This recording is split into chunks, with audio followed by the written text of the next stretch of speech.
अस्पताल विवाद की भेंट चढ़े हापुड़ के एसपी और एएसपी। नए पुलिस अधीक्षक ने संभाला चार्ज।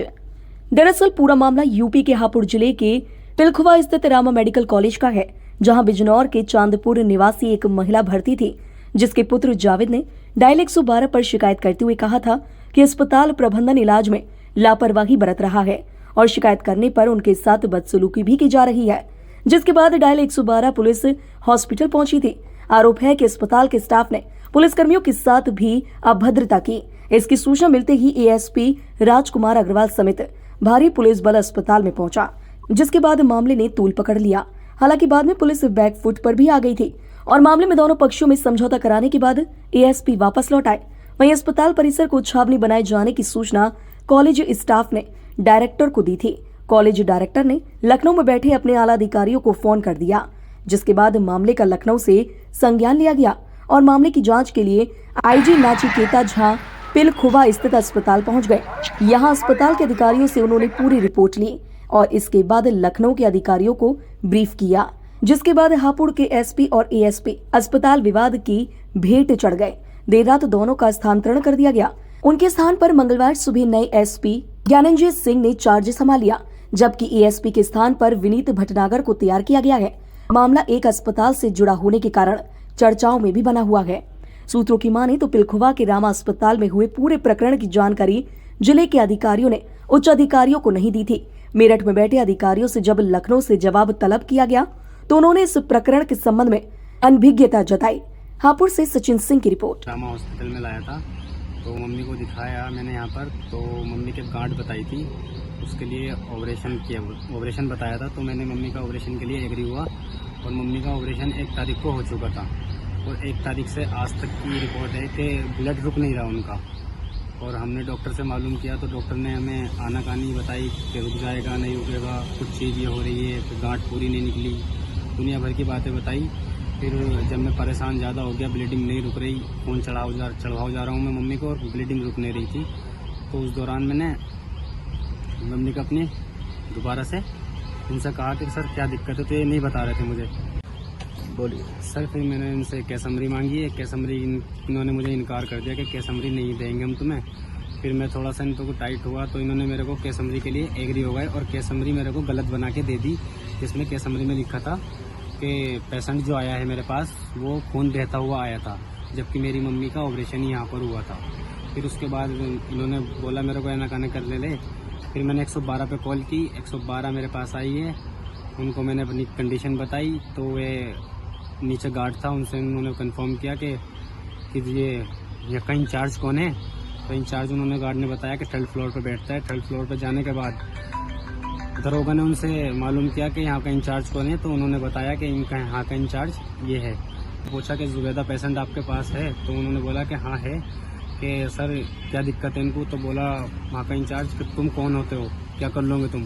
तो सर ने जो दरोगा है उन्होंने बोला कि हम कुछ करने नहीं आए, हम इंक्वायरी करने आए बस। तो तुम कौन होते हो इंक्वायरी करने वाले, क्या कर लोगे तुम मेरा, पुलिस क्या है ये चीज़ है। तो उन्होंने पुलिस वालों को भी उल्टा सीधा बोला और मुझे ही बोला उल्टा सीधा। उसके बाद उन्होंने बोला अपने गार्ड होम गार्ड जो होते हैं उनके सिक्योरिटी, तो उन्होंने बोला कि इनको निकालो और पुलिस वालों को कि इनको निकाल के बाहर धक्का दो। 2 बार ये बात बोली, पुलिस वालों को धक्का दिया, फिर मुझे भी बाहर निकाल के फेंक दिया। अच्छा, उसके बाद सर हम बाहर आ गए, बस यही हुआ था सर। अच्छा, ये जो कल कितने बजे की घटना थी पूरी? ये कल सर 2 बजे के लगभग समथिंग 2 बजे की घटना थी। उसके बाद अधिकारी भी पहुंचे थे वहाँ पे? सर अधिकारी भी पहुंचे थे, पुलिस काफ़ी प्रशासन था वहाँ पर। क्या नाम है भाई साहब? मेरा नाम सिकंदर है। कहाँ के हैं? मैं दिल्ली से हूँ। आज रामा हॉस्पिटल आए, क्या मामला? रामा में इसलिए आया हूँ, मेरी ताई जी यहाँ पर एडमिट है सर्जरी वार्ड में। मैं 25 जून से यहाँ पर ही एडमिट है। अभी हम जो लेकर आए थे, रीज़न ये था कि इनका नीचे का हिस्सा पूरा काम नहीं कर रहा था, तो हम लोगों ने यहाँ पर हड्डी वाले जो डिपार्टमेंट है वहाँ पर दिखाया, लेकिन उन्होंने बोला ये हमारा मामला नहीं है, ये आपको न्यूरो के वो देखेंगे, ये स्पाइन के अंदर जो कुछ है ट्यूमर है। तो इन्होंने उसको कहते हुए हमसे परमिशन लेके ऑपरेट कर दिया। अब जिस दिन से ऑपरेट करा है आज तकरीबन 15 दिन हो 20-21 दिन हो चुके हैं, अभी तक ब्लडिंग नहीं रुक रही है। और जब ब्लडिंग नहीं रुक रही है तो हमने लास्ट जो फ्राइडे गया है उसमें इनसे केस समरी डिटेल मांगी थी, केस समरी की पूरी। ये मेरा फंडामेंटल राइट है पूरा, केस समरी मांगना हर एक मरीज का, चाहे वो गवर्नमेंट हॉस्पिटल में हो चाहे प्राइवेट में, क्योंकि सेकंड ओपिनियन लेना होता है हमें किसी अदर डॉक्टर से, तो उसे पूरी की पूरी समरी दी जाती है हाथ में, उसको आसान होता है समझना। ये मना कर रहे थे और ये कह रहे थे आप अपने पेशेंट को डिस्चार्ज करा के ले जाइए, हम जो है नहीं।